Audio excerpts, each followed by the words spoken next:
এটা একটা ভ্যানিলা ফ্লেভারের কেক। আর এই কেকটা বানাচ্ছিলাম আমি আমার বোনের মেয়ের জন্য। সে একটু অসুস্থ, তো সে কাল বাড়ি ফিরছে হসপিটাল থেকে, তো যাতে একটু আনন্দিত হয় আর কি, তার জন্য বানানো। আর বাচ্চারা সাধারণত পিঙ্ক কালারটা বেশ পছন্দ করে, তাই ভাবলাম পিঙ্ক কালার আর কি করা হোক।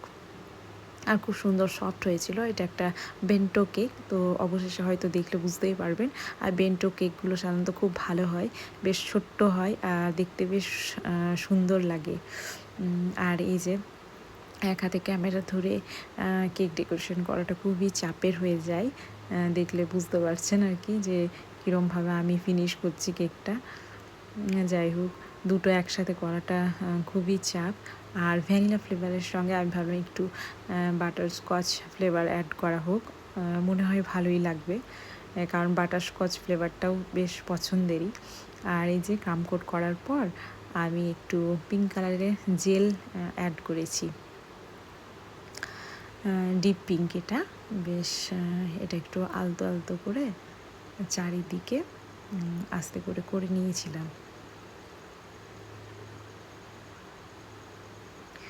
আর ভাবলাম যে বর্ডার না করে, যেহেতু ছোট্ট মতো কেকটা হয়তো, তো ভাবলাম ওতে যদি ছোট ছোট বেশ চেরি ফুল দেওয়া হয় তাহলে হয়তো সুন্দর লাগবে।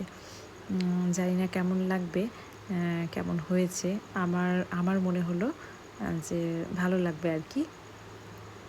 আর চেরি ফুলগুলো দেখতে খুব সুন্দর লাগে। আর সাদা কালারটা যে কোনো কালার আর কি কালারের সঙ্গে বেশ ফুটে ওঠে। এই যে আমি এক সাইডে এইভাবে চেরি ফুলগুলো অ্যাড করেছি। আর আমি ওর নামটা হোয়াইট চকলেটে লিখেছি। কেমন হয়েছে কেকটা জানাবেন।